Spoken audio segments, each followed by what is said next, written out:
Hello दोस्तों, तो कैसे हैं सब। आज हम डिस्कस करने जा रहे हैं एक बहुत ही इम्पॉर्टेंट वर्क अ डोल हाउस, जिसको लिखा है हेनरिक एप्सन ने।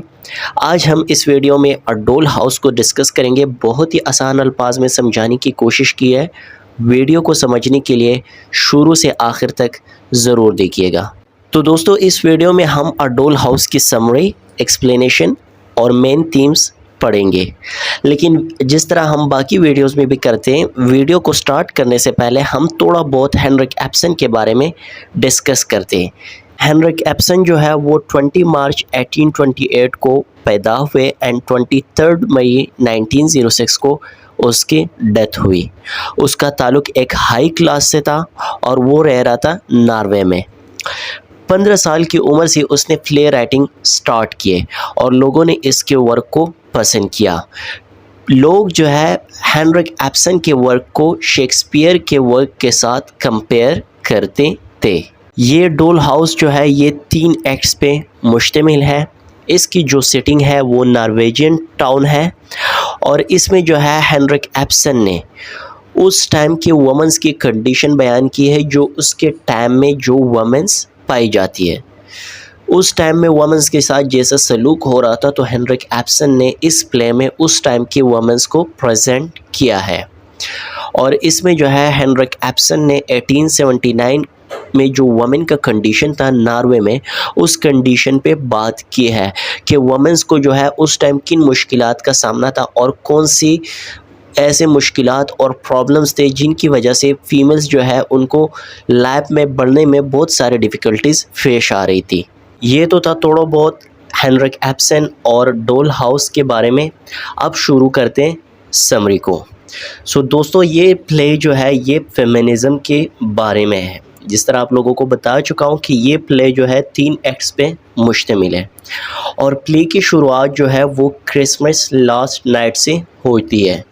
मीन जो 24 दिसंबर की नाइट होती है उसी से ये प्ले स्टार्ट होता है। नोरा जो है इसके मेन कैरेक्टर है।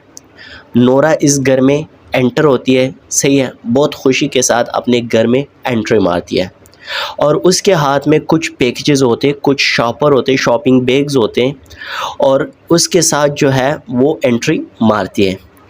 लेकिन उसके साथ एक बंदा भी होता है और उस बंदे के साथ जो है एक हाथ में एक ट्री होता है। अब ये जो शॉपिंग बैग्स हैं इसमें नोरा जो है अपने हस्बैंड और बेबीज़ के लिए कुछ चीज़ें लेके आई है और वो जो दरख्त लेके आई है तो वो तो क्रिसमस नाइट है, तो इसी वजह से उसके साथ वो दरख्त भी लेके आई है। अब वहाँ पे वो पर्सन जो है वो नोरा के पीछे होता है और वो भी नोरा के साथ घर में एंटर होता है और उसके हाथ में क्रिसमस ट्री होता है। नोरा जो है उस बंदे को एक लोकेशन बताती है, एक जगह इंडिकेट करती है कि आप जो है ये ट्री को उधर रखिएगा और ये नोरा जो है उस बंदे को इंडिकेट करती है। सो इन सारी सिचुएशन से हमें क्या पता चलता है कि क्रिसमस जो है वो आने वाला है और ये क्रिसमस की प्रिपरेशन हो रही है। नोरा जो है अपने साथ जो शॉपिंग बैग्स में चीज़ें लेके आई है, तो नोरा चाहती है कि वो अपने बच्चों को और अपने हस्बैंड को सरप्राइज़ दे। सो वो सरप्राइज़ देना चाहती है कि उसी टाइम उसका हस्बैंड, जिसका नाम है टोनल्ड, वो जो है घर में एंटर होता है और वो जो है ऑलरेडी स्टडी रूम में होता है, तो स्टडी रूम से वो घर वाले पोर्शन में आ जाता है। टोनर जो है ये हस्बैंड है नोरा के और जिसने जो है अभी अभी प्रमोशन हासिल की है बैंक में। मतलब टोनल का जो है इससे पहले कोई और जॉब था, वो एज अ लायर वर्क कर रहा था और अभी अभी उनकी जो है प्रमोशन हुई है एक बैंक में। सो नोरा जो है उनको बताती है कि मैं आप लोगों के लिए और बेबीज़ के लिए कुछ चीज़ें लेके आया हूँ। सो उसने जो है एब्यूजिंग वर्ड स्टार्ट किए नोरा के लिए। नोरा को ये लग रहा था कि शायद मैं जब टोनल को ये बताऊँगी कि मैं आपके लिए और बेबीज़ के लिए कुछ चीज़ें लेके आया हूँ तो वो खुश हो जाएंगे, लेकिन वो जो है खुश नहीं हुए, वो अफसुर्दा हुए और उसने एब्यूजिंग वर्ड्स स्टार्ट किए। अब टोनल जो है वो नोरा को कहते हैं कि आपने जो है इतना ह्यूज अमाउंट जो है क्यों यूज़ किया है, आपको नहीं पता कि हमारी कंडीशन क्या है। तो नोरा उनको कहती है कि यार कोई बात नहीं, क्योंकि क्रिसमस इवनिंग है और लिटिल बिट तो हमें यूज़ करना होगा। क्रिसमस आ रहे हैं तो जिस तरह हमारे लोगों का ईद वगैरह आता है तो इस तरह हम भी यूज़ करते हैं ना, नॉर्मल डेज से ज़्यादा यूज़ करते हैं। तो इस तरह उन लोगों के लिए क्रिसमस का इवेंट था, तो वो कहते हैं कि क्रिसमस आ रहा है तो इस वजह से हमें लिटिल बिट तो यूज़ करना ही होगा। और आपको जो है प्रमोशन भी मिली है, तो अब आपकी पोजीशन भी अच्छी है, आपकी सैलरी भी अच्छी है। नोरा उनको कहती है कि अब जो हमारी सारी प्रॉब्लम्स है ना, वो आपकी जॉब के प्रमोशन के साथ ही ख़त्म हो जाएंगी, क्योंकि आपकी सैलरी अच्छी होगी। तो अच्छी सैलरी आएंगी तो हमारी फाइनेंशियल प्रॉब्लम्स जो है वो ख़त्म हो जाएंगे। टोनल उनको बताता है कि अगर मेरी प्रमोशन हुई है लेकिन अभी तक मुझे सैलरी नहीं मिली है, सो हम ये चीज़ें अफोर्ड नहीं कर सकते, सो आपको इतने ज़्यादा पैसे यूज़ नहीं करनी चाहिए। एंड साथ साथ टोनल उनको ये भी कहता है कि आपने जो इस तरह के पैसे यूज़ करते हो ना, खर्च करते हो, तो आप जो है ये आदत अपने बाप के घर से सीख के आए हो, क्योंकि नोरा वहाँ पे ज़्यादा पैसे यूज़ करती थी, खर्च करती थी। एंड टोनल उनको ये भी कहता है कि अगर आपने अपने बाप के घर में ये चीज़ें सीखी है, लेकिन ये मेरा घर है, यहाँ पे आप ये चीज़ें नहीं कर सकती। और टोनल मज़ीद नोरा को कहता है कि प्लीज़ आप इस सिचुएशन को अंडरस्टैंड करें और हमें चाहिए कि हम पैसों को सेव करें। तो नोरा उस पर एक्सक्यूज़ करती है और वो कहती है टोनल से कि मैं इस तरह की गलती फिर नेक्स्ट टाइम नहीं करूँगी, मैं पैसों को सेव रखूँगी। नाउ डॉक्टर रैंक कौन होता है? ये टोनल का फ्रेंड होता है। ये उस घर में एंटर होता है। किसके घर में? टोनल के घर में। अब डॉक्टर रैंक जो है वो टोनल का फ्रेंड है, और जिस तरह फ्रेंड है जिस तरह फैमिली फ्रेंड होता है। और टोनल जो है नोरा को बता चुका है कि मतलब जिस तरह डॉक्टर रैंक जो है वो हमारे घर में आता है तो आप उसको अलाउ किया करें एंट्री के लिए, उसको ना रोका करें। सो डॉक्टर रैंक जिस तरह एंट्री मारता है, सो वो टोनल के स्टडी रूम में चला जाता है। अब एक और पर्सनालिटी जो इस घर में आती है, एंट्री मारती है, और उसका नाम है क्रिस्टीन लेंडे। क्रिस्टीन लेंडे जो है ये नोरा की दोस्त होती है, लेकिन बहुत बचपन में ये दोस्त होते हैं। अभी जो है नोरा को पता नहीं चलता कि ये मेरी दोस्त है, क्योंकि बाद में दोनों की शादियां हो जाती है, एक दूसरे से अलग हो जाते हैं। सो नोरा पहले तो उसको पहचानती नहीं, लेकिन आफ्टर सम टाइम जो है वो उसको पहचान लेते हैं, और वो कहती है नोरा उनको कि हो शी इज़ मिसेस लेंडे, क्योंकि उसका हस्बैंड जो है वो लेंडे होता है, तो इस वजह से इसको मिसेस लेंडे कहा जाता है। अब दोस्तों होता क्या है कि मिसेस लेंडे जो है ये नोरा की फ्रेंड है, और ये 8 साल बाद मिलते हैं। नोरा जो है वो खुशी से उस मिसेस लेंडे को वेलकम करती है, एंड नाउ जो है नोरा उनसे बहुत सारे क्वेश्चंस करती है अबाउट उसके लाइफ के बारे में, उसके हस्बैंड के बारे में। सो नोरा उनसे पूछती है कि अब आपके हस्बैंड का क्या हाल है।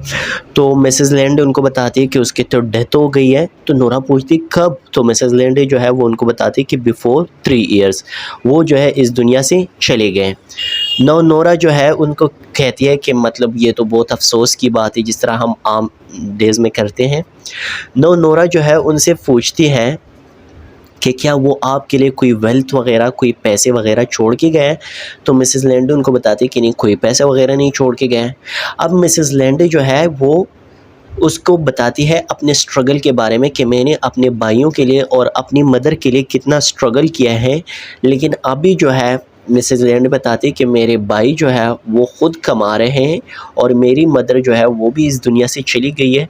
सो अभी मैं अपने लिए जॉब ढूंढ रही हूँ और मैं अपने लिए जीना चाहती हूँ। सो मैं इसी वजह से जॉब ढूंढ रही हूँ।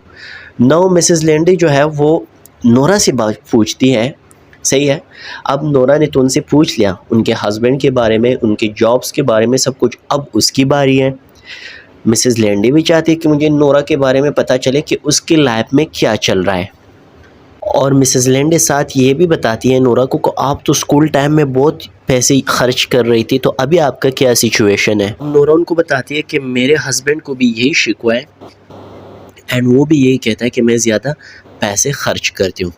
फिर साथ साथ वो जो है उस मिसेस लेंडे को ये भी बताती है कि मेरे हस्बैंड का प्रमोशन हुआ है।